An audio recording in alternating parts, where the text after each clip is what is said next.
Party ఫిరాయింపుల వ్యవహారంలో Telangana assembly speaker గడ్డం ప్రసాద్ కుమార్ జారీ చేసిన నోటీసులపై ఖైరతాబాద్ ఎమ్మెల్యే దానం నాగేందర్ స్పందించారు. స్పీకర్ కార్యాలయం నుంచి అందిన నోటీసులకు సంబంధించి తన తరపున న్యాయవాది ఇప్పటికే స్పందించారని తెలిపారు.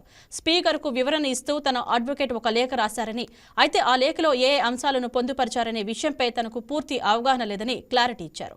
తమ తరపున వివరణ పంపినప్పటికీ స్పీకర్ కార్యాలయం నుంచి ఇప్పటి వరకు తమకు ఎలాంటి జవాబు రాలేదని తెలిపారు. విచారణ ప్రక్రియకు సంబంధించి తాము పంపిన వివరణపై స్పీకర్ నిర్ణయం కోసం వేచి చూస్తున్నట్లుగా దానం చెప్పారు. విచారణ నిమిత్తం తనను వ్యక్తిగతంగా హాజరు కావాలని స్పీకర్ నుంచి ఇప్పటి వరకు ఎలాంటి ఆదేశాలు రాలేదని అన్నారు. తనను వ్యక్తిగతంగా రమ్మని ఎవరూ చెప్పలేదు. ప్రస్తుతానికి లీగల్ టీం ఈ వ్యవహారాన్ని చూసుకుంటుందని వెల్లడించారు. బీఆర్ఎస్ పార్టీ తనను సస్పెండ్ చేయలేదని, వారి యాక్షన్కు తన రియాక్షన్ ఉంటుందని అన్నారు. తాను ఎన్నికలకు భయపడే వ్యక్తి కాదని దానం నాగేందర్ అన్నారు. గారు ఇచ్చిన దానికి మా అడ్వకేట్ ద్వారా మనం రిప్లై పంపించడం జరిగింది. మళ్ళీ నాకు స్పీకర్ నుంచి ఇంకా ఏం పిలిపేం రాలేదు. వచ్చినప్పుడు నేను నా అడ్వకేట్ వెళ్ళి మేము ఇస్తాం తప్పకుండా. అదేవిధంగా మేము ఇచ్చినటువంటి రిప్లై ఇప్పటిదాకా మాకు వచ్చిన దానికి మేము రిప్లై జవాబు ఇచ్చాము ఒకటి.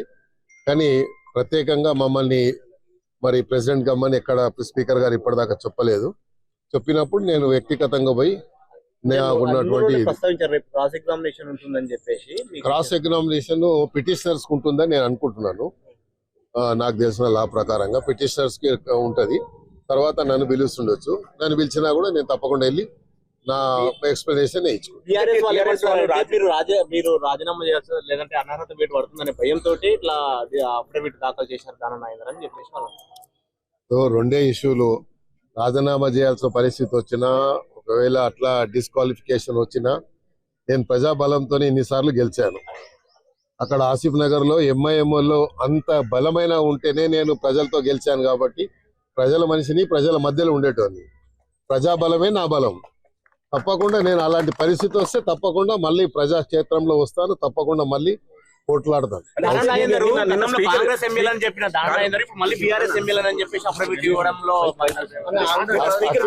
స్పీకర్ ఇచ్చిన దాంట్లో మా అడ్వకేట్ ఇచ్చారు. మా అడ్వకేట్ గారు ఢిల్లీలో ఉండే ఈ రోజు మాట్లాడి మా అడ్వకేట్ తో మాట్లాడిన తర్వాత నేను చూస్తాను.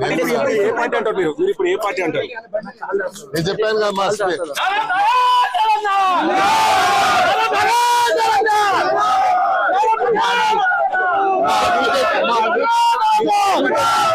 అడ్వకేట్ ఏమి ఇచ్చిండో తెలియదు, చూడలేదు. మా అడ్వకేట్ ఢిల్లీ నుంచి పంపించాడు.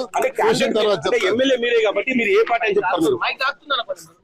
ఇప్పుడు ఎమ్మెల్యే కాదా నేను? ఎమ్మెల్యే ఉంటే కాదు కదా. కాంగ్రెస్ ఎమ్మెల్యే నేను ఏ పార్టీ? ఖైరతాబాద్ ఎమ్మెల్యే అని చెప్పు. ఏ పార్టీ?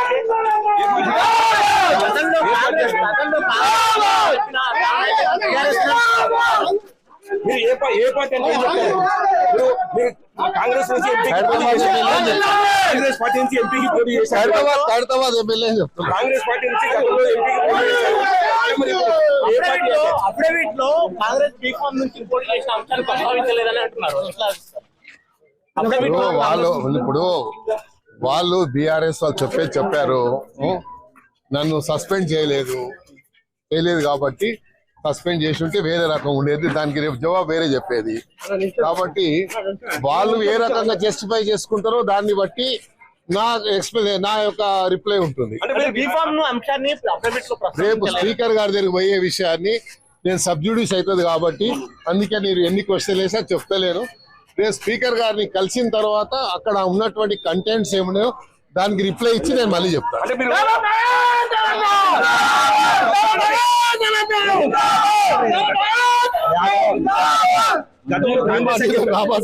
గతంలో కాంగ్రెస్ అని చెప్పారు. ఇప్పుడు ఏ పార్టీ అంటే ఏం చెప్తారు?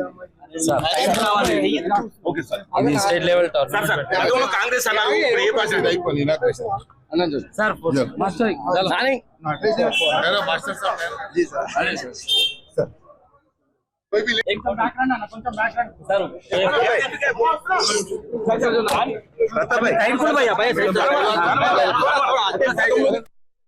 Please subscribe to YK TV Network. Please subscribe to YK TV. Please watch YK News. Don't forget to subscribe YK News channel.